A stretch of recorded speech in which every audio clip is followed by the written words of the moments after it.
video series with Memola 5 kita lanjut lagi ya pembahasan tentang series Most Wanted English. Nah, kali ini yang mau dibahas adalah ini goal atau kebanyakan orang mengatakan ini. I wanna be able to say anything in English. Saya pengen bisa ngomong apapun. Apapun yang ingin saya ucapkan, yang ingin saya ceritakan itu saya bisa lakukan menggunakan bahasa Inggris. Problem is, masalahnya I love grammar rules. Yes, saya suka banget dengan grammar. Apa hubungannya dengan bisa mengatakan apapun dengan rumus grammar? Ini tambahan dulu boleh Anda catat ya. Jadi ilmu grammar itu sebenarnya adalah ilmu yang mengajarkan Anda untuk bisa membuat kalimat dalam bahasa Inggris. Bagaimana menyusun kata menjadi kalimat dalam bahasa Inggris. Nah, aturan-aturannya itu disebut dengan grammar. Makanya grammar itu artinya tata bahasa ya. Ada menata kata menjadi kalimat itu harus mengikuti aturan grammar supaya kalimat Anda bisa dipahami oleh orang lain yang membacanya. Oke. Nextnya, you know I'm kidding, alright. Maksudnya, ya banyak orang itu sebenarnya nggak suka dengan grammar, kan itu masalahnya ya. Jadi akhirnya karena kita nggak suka grammar, kalimat yang kita lakukan, yang kita tulis, yang kita ucapkan itu cenderung membingungkan. Orang nggak ngerti kita ngomong apa. Banyak yang missing di sana. Nah, solusinya bagaimana? Kita tonton videonya sampai selesai ya. Oke. Nah, solusinya adalah mempelajari kalimat. Jadi, gini. Anda sudah tahu bahwa grammar itu adalah ilmu untuk bisa membuat kalimat dalam bahasa Inggris atau menyusun kata menjadi kalimat dalam bahasa Inggris. Isinya grammar rules itu ada parts of speech atau eh, penamaan setiap kata dalam bahasa Inggris. Mulai dari verb, ada adverb, ada adjective, ada noun, ada pronoun, dan seterusnya itu semuanya parts of speech. Jadi setiap kata yang kita gunakan ketika kita menulis bahasa Inggris atau mengatakan dalam bahasa Inggris pasti ada masuk ke dalam kelompok-kelompok yang tadi, apakah dia kata kerja, kata benda, atau adverb, apakah adjective dan lain-lain ya. Berikutnya grammar juga bagian daripada grammar adalah tenses. Tenses ini juga bagian dari grammar. Jadi karena banyak orang yang juga kadang-kadang masih bingung atau membedakan grammar dengan tenses. Tenses itu bagian dari grammar. Ya, apa sebenarnya yang dibahas dalam tenses? Tenses ini adalah intinya Anda tahu bahwa kata kerja dalam bahasa Inggris itu berubah-ubah bentuknya. Jadi kata kerja itu kan menunjukkan sebuah aktivitas ya. Nah, kata kerja dalam bahasa Inggris itu beda utamanya dengan bahasa Indonesia adalah kata bekerja dalam bahasa Inggris itu berubah bentuknya tergantung kapan Anda lakukan pekerjaan itu. Makan, misalnya eat atau to eat. Makan itu kalau Anda lakukan tadi pagi, ya itu jadinya ate, nggak bisa eat. Oke, sementara dalam bahasa Inggris tetap aja makan.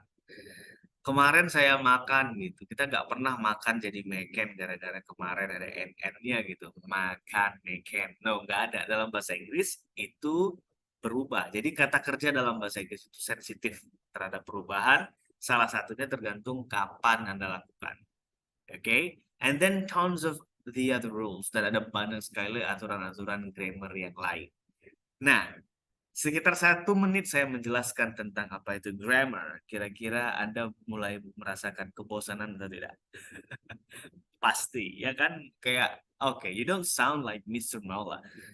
Anda kayak nggak kedengeran Mr. Mola gitu. Karena biasanya saya ngajar itu jarang menyentuh grammar-grammar seperti ini. Nama grammar apa jarang saya membawakannya. Kenapa? Karena memang cara ini sudah terbukti efektif untuk bikin belajar itu membosankan, melelahkan. Oke, jadi mempelajari kalimat caranya ada yang cara kayak gini tadi, cara yang melelahkan walaupun buat beberapa orang mungkin efektif.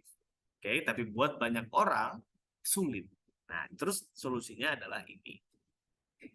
Sama dengan video sebelumnya ketika saya membahas bagaimana Anda bisa menguasai 1.000 kata atau lebih dalam bahasa Inggris tanpa menghafal, sama juga grammar ini karena dia sama-sama language dengan kosakata atau vocabulary, maka Anda berangkatnya dari konteks. Ya, misalnya nih, best traveling ever. Ini yang video sebelumnya ya, pengalaman traveling terbaik Anda nih. Anda tahu nggak ketika Anda menceritakan itu, mudah-mudahan Anda sudah taruh cerita best traveling ever Anda di video sebelumnya ya, biar dapat like dari saya tuh. Nah, Anda kan membuat kalimat ya, membuat kalimat. Beberapa komentar itu biasanya, beberapa cerita ya kalau Anda sudah posting di kolom komentar itu biasanya kadang-kadang kalau memang saya lihat ada kalimat yang perlu banget harus diperbaiki, itu baru saya perbaiki atau saya kasih koreksi sedikit. Nah, itu semua ya cerita itu kan kumpulan kalimat. Misalnya katakan Anda menceritakannya dengan satu paragraf. Itu kan semuanya kumpulan kalimat dan kumpulan kalimat itu dia di dalamnya ada grammar. Ada grammar. Ketika grammarnya salah, maka pasti kalimatnya jadi nggak jelas. Apakah urutannya, apakah mungkin tambahan-tambahan hurufnya, kayak gitu ya. Nah, jadi lebih cepat dan tentunya yang paling penting proses belajarnya tidak semelelahkan dengan cara yang kiri tadi ya ketika saya coba jelasin parts of speech itu apa, tenses itu apa, dan rules yang lain itu apa.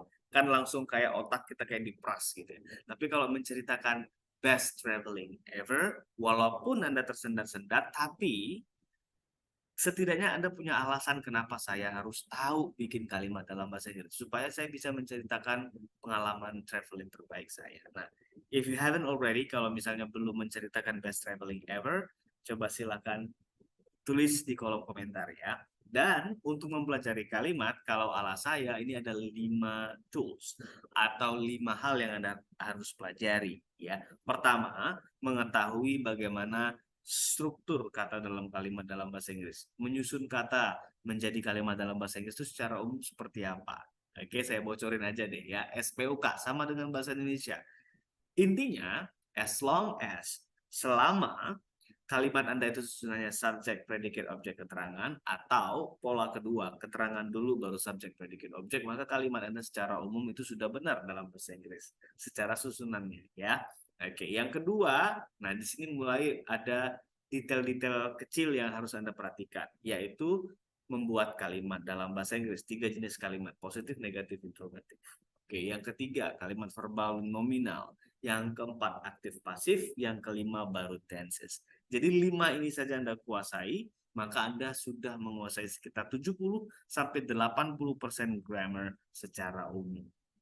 Luar biasa, right? Cuma 5 hal. Saya selalu mengatakan ini di kelas-kelas saya. Kuasai 5 hal ini, maka kalimat Anda harusnya sudah oke banget. Kenapa? Karena semua kalimat dalam bahasa Inggris nggak akan mungkin bisa keluar dari 5 pola ini. Oke, I hope you guys enjoyed it. Mudah-mudahan ada yang bisa dipelajari dari video ini. Mudah-mudahan manfaat dan membantu Anda. Silakan klik subscribe, jangan lupa supaya Anda mendapatkan notifikasi atau pemberitahuan ketika saya upload video baru lagi. Thank you guys for watching. Until next time.